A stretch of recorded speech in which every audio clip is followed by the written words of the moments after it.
On a des noms autour de chez nous qui sont un peu spéciaux, étranges. Et on va travailler dessus, voir ce que ça signifie, d'où ça vient. Et le premier travail aujourd'hui, c'est faire des recherches sur Internet. Qu'est-ce que Internet nous donne comme réponse sur ces mots? Pour commencer ce travail, j'aimerais que vous alliez sur le GeoAdmin, sur la carte, et que vous cherchiez autour de chez nous, qu'est-ce que vous trouvez étrange, rigolo, peu importe, mais vous cherchez un peu des noms autour de chez nous, de Montsevelier, de Merveillers, qui vous font réagir.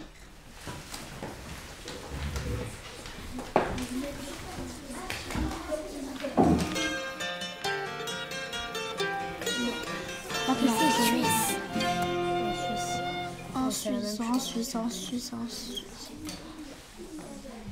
Voilà. C'est bon, on a trouvé la carte en français. Le bois roté. C'est où mes grands-parents habitent. C'est dans Triesenbrergelweide. La chèvre. Oh, il y a un nom bizarre. Les bêteuses. Tu connais? Non, c'est pas français.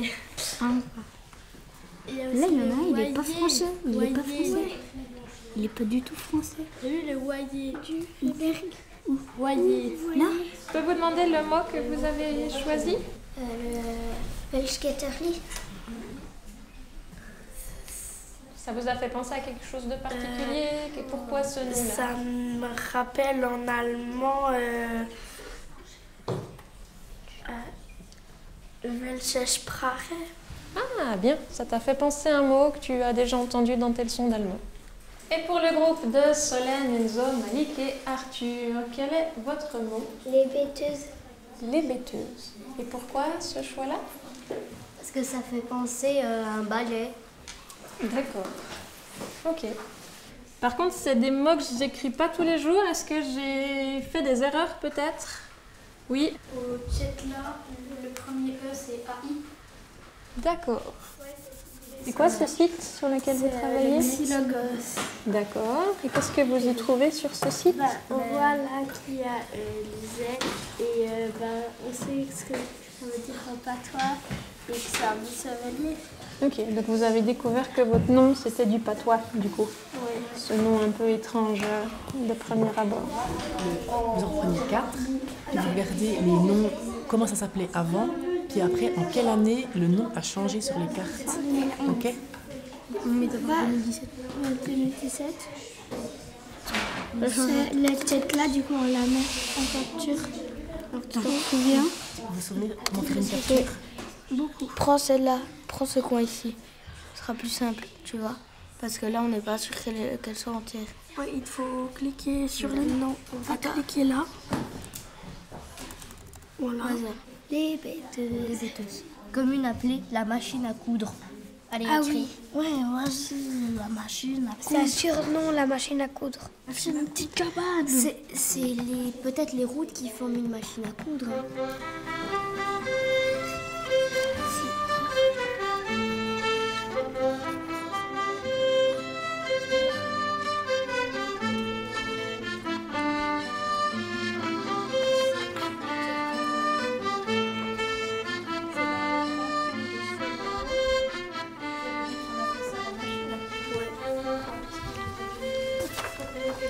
Parce que la forme du chien, il fait la forme d'une machine à coudre. Là, on voit. Ça fait combien de temps qu'on appelle la machine à coudre comme ça? Mais écoute, je crois que c'est même pas les Montseveliers qui l'appelaient la machine à coudre. C'est plutôt depuis Merveillers, parce qu'ils la voient depuis Merveillers. Mieux que nous qui sommes au village. Et puis Merveillers, on disait, oui, c'est la forme d'une machine à coudre. Mais je dirais que je sais pas moi. Donc il y a 20 ans peut-être qu'on parle de la machine à coudre avant. Hein, je n'avais jamais trop entendu cette expression-là. Ma maman était d'origine suisse-alémanique. Elle a fait ses écoles à Corban. Alors, quand on était gosse, elle nous parlait en allemand. Bonjour. Nous sommes les élèves de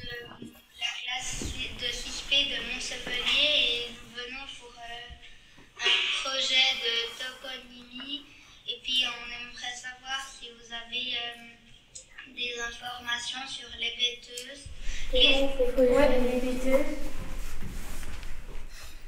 Je vais pouvoir vous donner des réponses, mais je ne peux pas vous dire si elles sont justes, parce que moi, je n'ai pas fait d'études pour ça, mais c'est ce que j'ai appris depuis mes ancêtres, depuis mes grands-parents ou les personnes du village, plus anciennes que moi, qui ont vécu avec ces noms-là.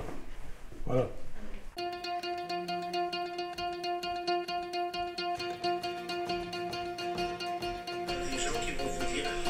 Le pâturage de la machine à coudre, mais c'est les hébéteuses. Et puis ça, je pense. Du coup, il faut. C'est quoi le nom? C'est pour ça qu'il y avait autant de patronymes. Cette grande chaîne de montagne là, qui est assez grande. Après, là, il y a la côté là, c'est bon.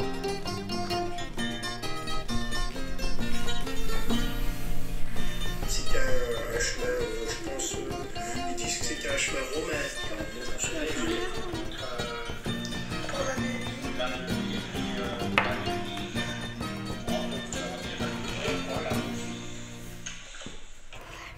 C'était long à faire, mais on a eu plus de réponses et c'était plus amusant à faire.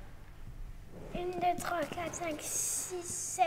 7 informations, alors que là, on en a une bonne trentaine. Non, une bonne vingtaine. Puis là, on a même eu des histoires. Il y avait une piste de motocross. Là, sur Internet, on n'a pas trouvé. Ou la légende des petits nains. Ouais, il y a la légende des petits nains. Et ils nous disent ça veut dire auge, et là, ils nous disent ça veut dire haie. Mais du coup, ça veut dire un peu les deux, vu que il nous avait dit, Charlie Monra, qu'il y avait une haie avant. Si ça change les noms sur leur... Ah ouais, ça a changé les captures d'écran. Depuis 1924 jusqu'à 2007, ça a changé, puis ça a venu les Edge. Puis avant, c'était sur la rue Chille. Les suspects, vous venez par là, s'il vous plaît.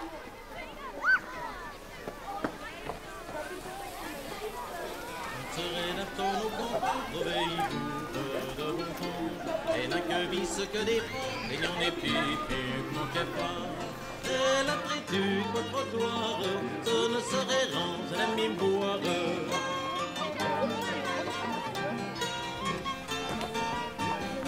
Sauve les Savoyaux de belle vie, demandez-les et Camardi. Et pour blandir les vérités, elles sont de futures et très belles. Bien qu'elles me donnent les noms et drôles, et y répondent. Donc nous avons la chance d'être en présence de Louis-Joseph Fleury, président de Proval-Terby, avec qui nous allons passer un moment ce matin. On a fait des recherches sur Internet, on a allé questionner les habitants de Montsevelier. Qui peut nous redire ce qu'on a un petit peu trouvé comme info? Nina. C'est la frontière entre Solaire et Jura.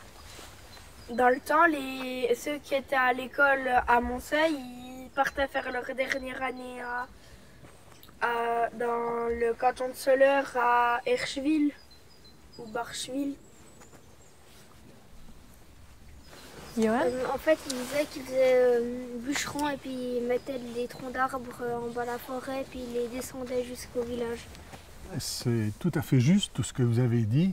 Welschgetterli, effectivement, c'est la petite porte des Welsh. Les Welsh, c'est surtout les Bourguignons.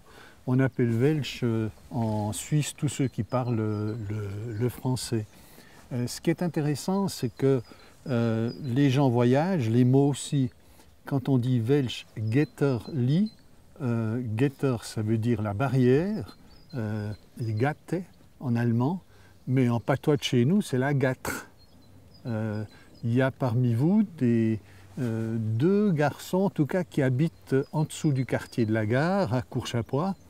Il n'y a jamais eu de gare à Courchapois, mais il y avait une gâtre, la barrière pour aller dans les champs. Vous êtes allé voir la toponymie? Oui? Alors vous avez vu tous ces mots parents, les mots ponts entre le français et le patois?